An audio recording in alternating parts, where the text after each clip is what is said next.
of books is not a bookshop but a library.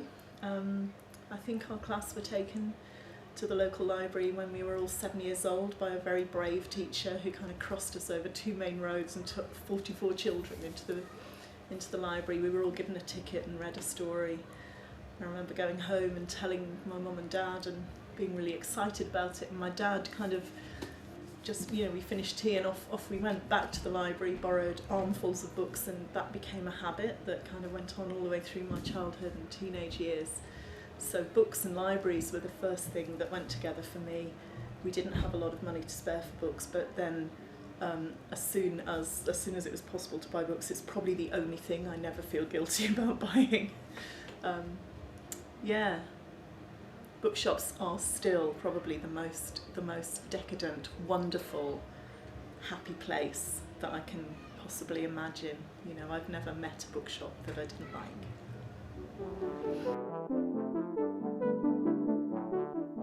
How did I develop my distinctive style? I'm not even sure that I have a distinctive style. It's just the way the stories come out. It's I don't know, I suppose maybe every author would say the same, but I just write the stories that are in my head in the way that they come to me. And funnily enough, the first thing that comes to me is the voice of the character. It's not the plot, never the plot. Sometimes there isn't much of a plot, but the voice. And then, that gives you kind of the heart of the story because you know what's pushing your character. So maybe it's just that I'm listening to the voices in my head. I daydream a lot, and that's where the stories start. That's where the ideas begin and how the stories unfold. But I suppose if somebody was analysing where style and that kind of thing, maybe where style comes from. I had a magazine background when my first job after leaving, I did an art degree, and after leaving art college I worked for Jackie magazine, legendary Jackie magazine back in the mid-80s. So I kind of learned a journalistic, quite a informal, colloquial sort of style, and I just like listening to the way people talk as well, the way kids talk, and all of that kind of finds its way into the stories. I don't know, it's partly my voice and partly voices that I'm hearing, listening, and trying to kind of,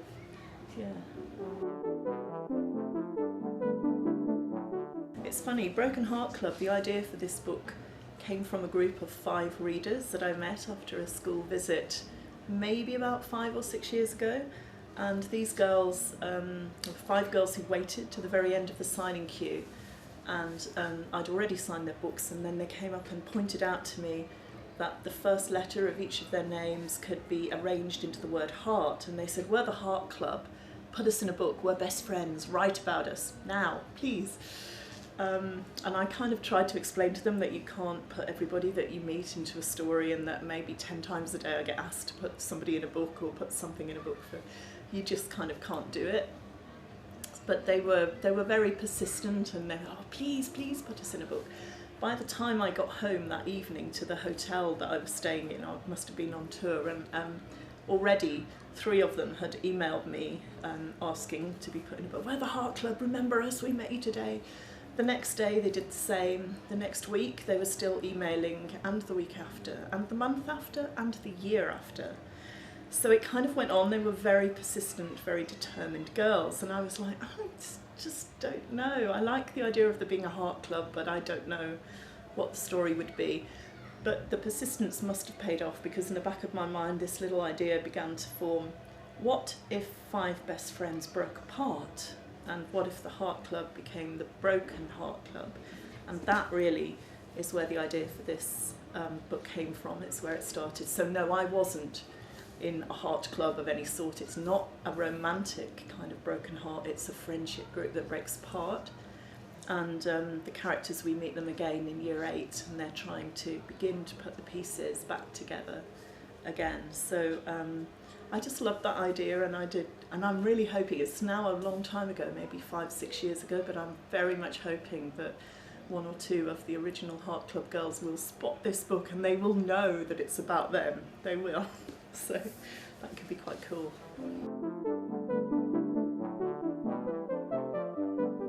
Excellent. My favourite thing to read is definitely YA fiction and teen fiction. I read a lot of children's books, but YA is my favourite. There are lots and lots of authors that I think are incredible, so it's really hard to pick. But some of the books that have stood out in the last year, I love All the Bright Places by Jennifer Niven. I can't wait to see what's coming next from her. Who else?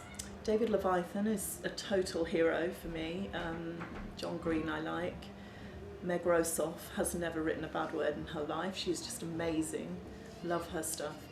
I was lucky enough recently with Waterstones Liverpool One. I chaired a little panel event with some amazing, very incredible kind of YA authors, and just fell in love with everything that they had written. And one of them is my new total all-time hero, and that's Jandy Nelson. I just think that everything she writes is incredible. So, you know, The Sky is Everywhere and I'll Give You the Sun, probably two favourite books that I've read in the last 12 months. Just because they're so different, they're so beautiful, they're just stunning. You know, they're like poetry in novel form, and just so close to the way. That's how it feels. I think that's how it felt to me to be a teenager, where you're kind of on the edge of everything and it's just so intense, and those books have that intensity. But Sarah Barnard, all kinds of other amazing, I could carry on and list forever and ever. Fantastic people.